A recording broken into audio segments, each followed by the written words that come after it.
Shalom, giving all praises, honor, and glory unto Yahweh, Bahashem, Yahweh Shai, Bahashem, Rakakadash.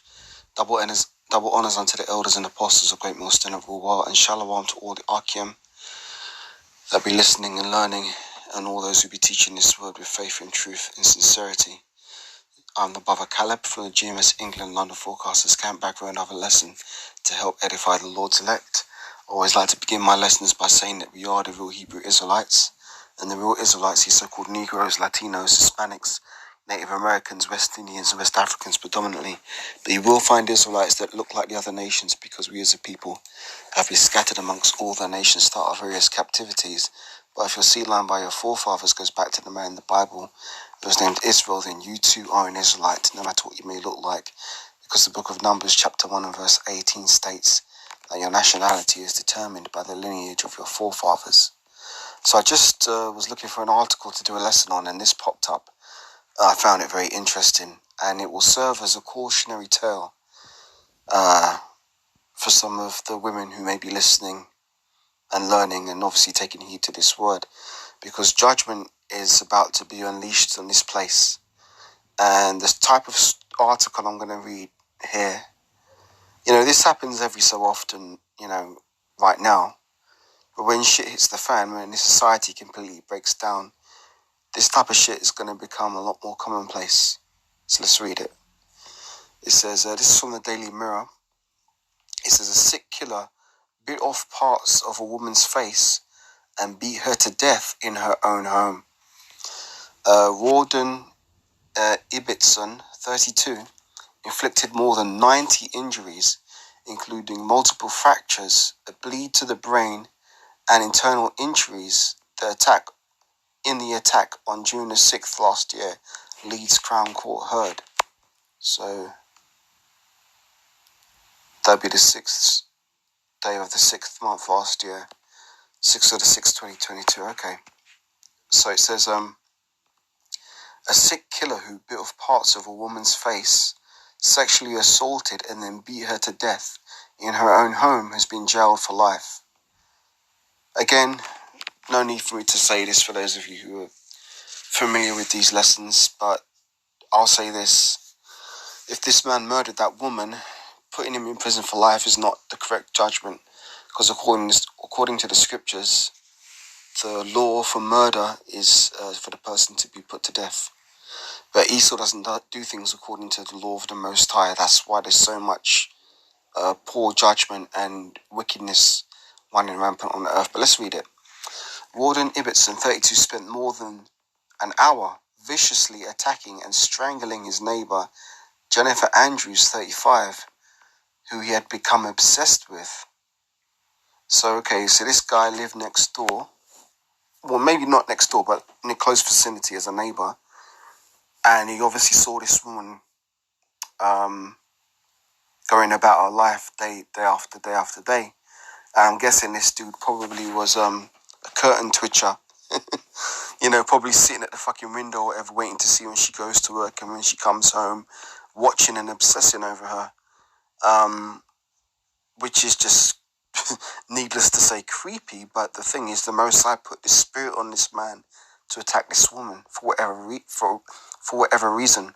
The Most High put the spirit on this man to commit this act, to bring judgment upon that woman. So the way that woman died, it wasn't a random thing. It wasn't just a freak accident. No, that was the judgment from the Most High. Because we pay for the sins we've done in this lifetime and in lifetimes past. So who knows what this woman could have been up to? Maybe she committed abortions. That's murder in itself. So maybe the judgment from the Lord was to have her taken out in a violent way. Maybe she committed adultery multiple times. Now we know that the law for adultery, that is a sin unto death. But in this society, people commit adultery as if it's nothing, like they're just drinking a glass of water. But there's consequences to all these actions, So let's read on. It says, let's read this again because that's quite a good point. Rawdon Ibbotson, 32, spent more than an hour viciously attacking and strangling his neighbor, Jennifer Andrews, 35, who he had become obsessed with. So I'm guessing this guy probably had planned to do something like this for a very long time. And when he did get to do it, he ran wild. So let's see. Leeds Crown Court heard that he inflicted more than 90 injuries, including multiple fractures, a bleed to the brain, and internal injuries as he viciously attacked the woman on June the 6th last year. He was jailed for a minimum of 29 years. See, even this is bullshit, right? Because let's say he's been given life, but what's 29 years? For a minimum, he was jailed for a minimum of 29 years earlier this month, but Jennifer can now be named after reporting restrictions imposed by the court were lifted. In a brief statement by police at the time of her death, Jennifer's heartbroken family said Jenny was such a beautiful and friendly person who was very much loved by us all. She was an excellent mother. Oh, so she was a mother, okay. Jenny, where was her husband? Maybe if her husband was on the scene, he could have defended her. Fucking hell, girl. This is what I hate, these fucking pop-ups. Right, so it says, Jennifer Andrews was described as a beautiful and friendly person. We are absolutely heartbroken and ask that people respect our privacy at what continues to be a very difficult time for ourselves and all those who knew and loved Jenny.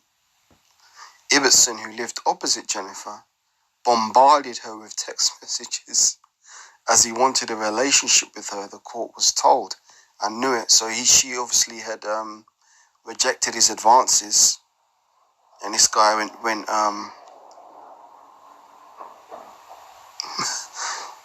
turned shining on her. For those of you who've seen the film The Shining with Jack Nicholson, I guess that guy went shining on her ass. Where was I? She confided in friends, telling them she was frightened of him, and told a friend she was living in a nightmare because he was bombarding her with text messages wanting a relationship, okay? He had previously threatened to pull her teeth out with pliers and warned her to sleep with one eye open. Hey, man, there be spirits created for vengeance, man. I'll get that piece up to the minute. Her body was discovered shortly before midnight on June the 6th last year and was virtually unrecognizable, the court heard. Damn. She was rushed to hospital but was pronounced dead at 12:45 a.m. She died from multiple blunt force trauma and suffered extensive abrasions to her head, neck and body, a fractured jaw and bruising to her head and a bleed to the brain. There were 13 bite marks on her face, breasts, abdomen, back, forearms and thighs, a fractured rib, bleeding around her heart, bleeding in her stomach and internal injuries, the court heard. Ibbotson had admitted to murdering her and assault by penetration an earlier hearing and was jailed. He had previously been diagnosed with mixed personality disorder. Hey, look, man, this guy ain't got no mixed personality disorder, man. He's got spirits and demons on him. I'll say that now, man, for real. This dude has spirits and demons on him. And, you know, look, man, I kind of have a history with people like this. And I've been around a lot of people like this, and I can see already that this dude was fucking heavily possessed by demons. Because, you know what, man, to inflict them kind of wounds on a person, and with such intensity, there are spirits working on people to make them do this stuff. It's like if you're in your normal mind, right, and you want to beat someone up, you'll go to a certain point and then you'll realize, okay, the person's on the floor, they're not moving. I don't need to do anymore. But the spirit that was on this man didn't stop. It kept going further and further and further. Hence why she was virtually unrecognizable when they found her, because it was the spirit that was in this man to commit these acts that gave him the power and energy and drive to do it.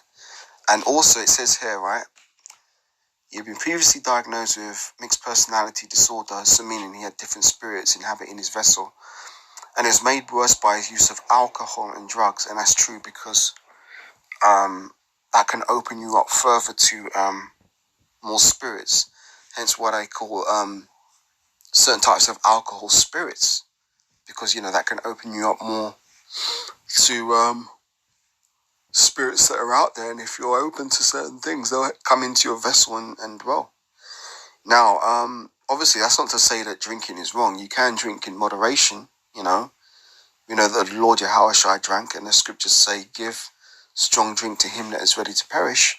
But there's a flip side to everything. There's doing it in responsibly and in moderation, and then there's the other side when you're doing it and you've got zero control, and it just opens you up to more demonic possession, basically. Judge Tom Bayliss, KC, described his actions as demonstrating unspeakable cruelty. He said the level of sustained violence and the nature and extent of the injuries inflicted upon the victim drive the conclusion that even if you may not have had such an intention when the assault began, you must have formed an intention to kill as the assault progressed. There you go. But the thing is, the Most High put the spirit on this man to kill this woman. Let's get some precepts on this. Very interesting article. Let me get it.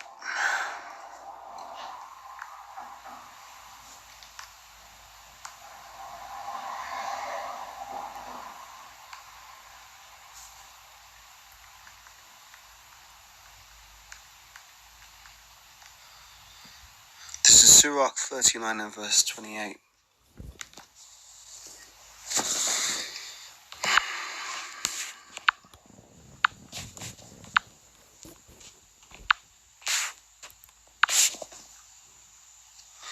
It says, there be spirits that are created for vengeance, which in their fury, notice that word there, fury. And what was this man?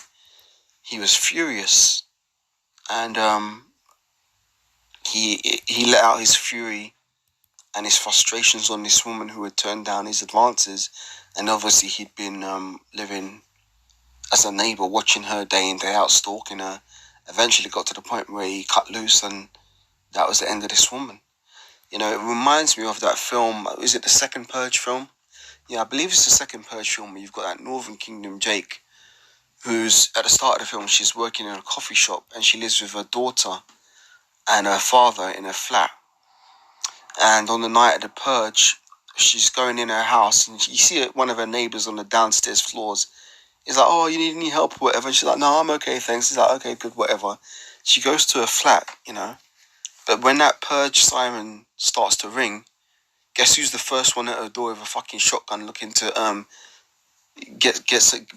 sorry to put it bluntly, but looking to get some pussy, right? Because the siren goes, and obviously in these purge films that means that for 24 hours all crimes are lawful or whatever. So this neighbor who was all nice and friendly, seemingly wouldn't hurt a fly, as soon as that purge siren went, he was at her front door with a shotgun looking to have sex with this woman because he was obsessed with her. But obviously, under normal societal rules, she never really considered him. She just thought, he's just a nice guy downstairs. But really, once that siren went and people were allowed to do what they really wanted to do, that dude was looking to get some. And that was at the start of the film. I'm not going to ruin the film for anybody else, but I'm using that as an example to show you that in the times to come, when this society breaks down, you're going to see people's true natures come out, and a lot of you women are going to be in trouble because there's a lot of guys out there who will be watching I call them curtain twitchers, innit? Curtain twitchers will be sitting there looking out their window at 3:30 in the afternoon or 5:15 or whenever it is you're coming home from work, checking you out, seeing what you're wearing, seeing where you live, all that kind of stuff. Don't think that these guys aren't out there doing that type of shit. And then when society breaks down and they're able to act out their fantasies, the evil spirits that are on them, because these guys, they don't really they ain't fasting, they ain't praying, they're not spiritually aware, they're spiritually ignorant. That's why the evil spirits are able to take over their vessels and act through them.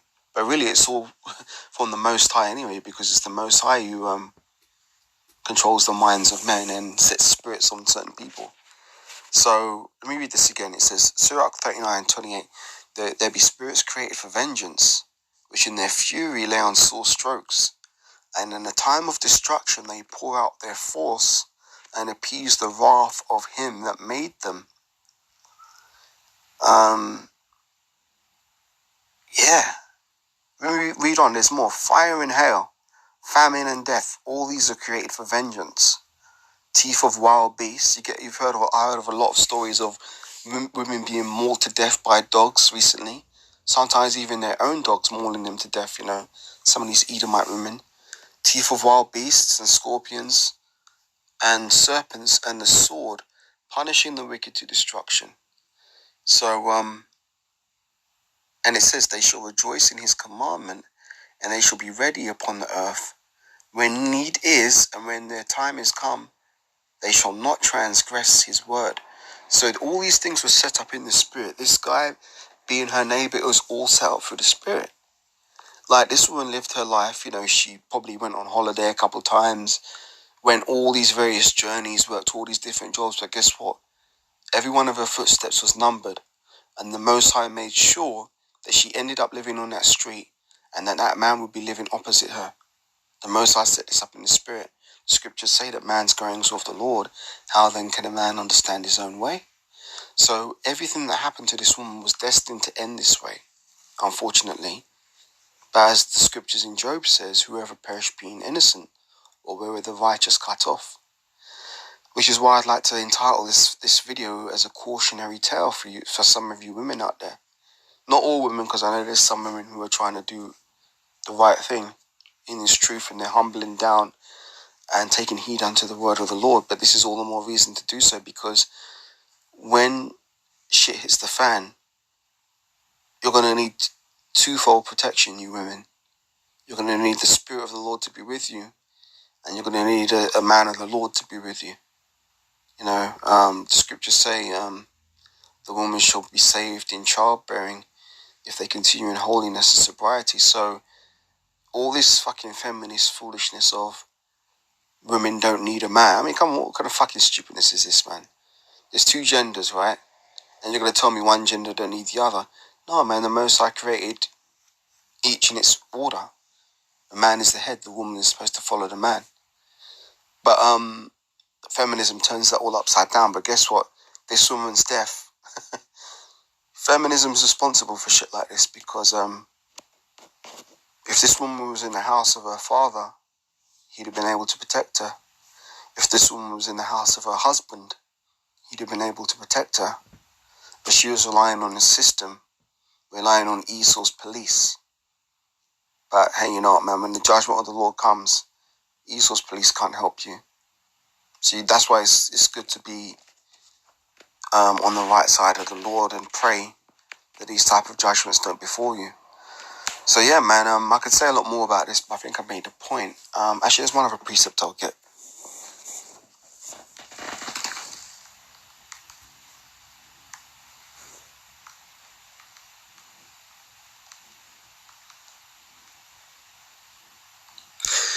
This is 1 Kings, showing you how the Most High works. 1 Kings 22, verse 19. It says, this is how things go down in the spiritual realm, right?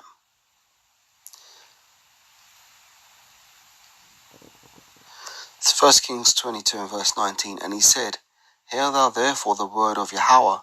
I saw Yahweh sitting on his throne, and all the hosts of heaven standing by him on his right hand and on his left. See, the Most High controls both the good and the bad, both sides of the coin. And Yahweh said, who shall persuade Ahab that he may go and fall at Ramoth Gilead? And one said on this manner, and another said on that manner.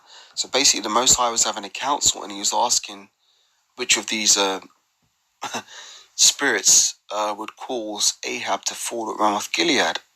And they all put forth a suggestion on how they could cause him to fall, meaning to die, right? So that must have been a fucking grim conversation, man. But you know what? The Most High isn't like us. He doesn't flinch at the Most High is the king of terrors. Let's just put it that way, right? So you can imagine one might have come up and said, you know what, man? I have him get run over by horses and chariots, or I have him fall off a cliff, or another like I have him get decapitated, or I have him impaled on a spear. All these suggestions of how they make him fall, right? Verse 21, and there came forth a spirit and stood before Yahweh and said, I will persuade him. And Yahweh said, wherewith? And Yahweh said unto him, wherewith? So basically, he's like, how are you gonna kill him? And he said, I will go forth, and I will be a lying spirit in the mouth of all his prophets. And he said, thou shalt persuade him and prevail also. Go forth and do so. Now this is hilarious because the Most High already knew how he was going to take this guy out. But the Most High plays things out, so it played out. So basically, this spirit went and became a lying spirit in the mouth of his prophets to convince Ahab to go up a certain way and do a certain thing so that the Most High could bring him to death. Now, I'm using that as an example to show that the Most High done the same thing with this Jenny in this article I just read. All throughout her life, she was making decisions. As I say, going on holidays, day trips, to the cinema, shopping, living her everyday life. But every step she took was numbered. And every decision she made was made in order to bring her into contact with her killer and ultimately to have her destroyed. Hence why the Most High is called the King of Terrors. And what's the beginning of wisdom? The fear of the Lord. I'll close out on that one. This is Psalms 1, I believe verse 7. Psalms chapter 1. No, it must be not Psalms, Proverbs 1 and 7. Forgive me. Proverbs 1 7. 1 and 7, yeah. It says, the fear of Yahweh is the beginning of knowledge, but fools despise wisdom and instruction. So, if that woman didn't have the fear of the Lord in her everyday life, I'm sure when she was getting busted up and raped by her killer, she probably considered her ways and considered that there probably is a God then. So yeah, let that be a cautionary tale. So with that, giving all praises, honor and glory unto Yahweh, Bar Hashem Yahweh Shai, Bar Hashem Makakadash, double honors unto the elders and apostles of great most done it all well. Shalom to the Yakim teaching this word with faith and truth and sincerity. I'm out for this one and I'll catch you on the next. Shalom for now. Wa abba ba. Wa kama shalom.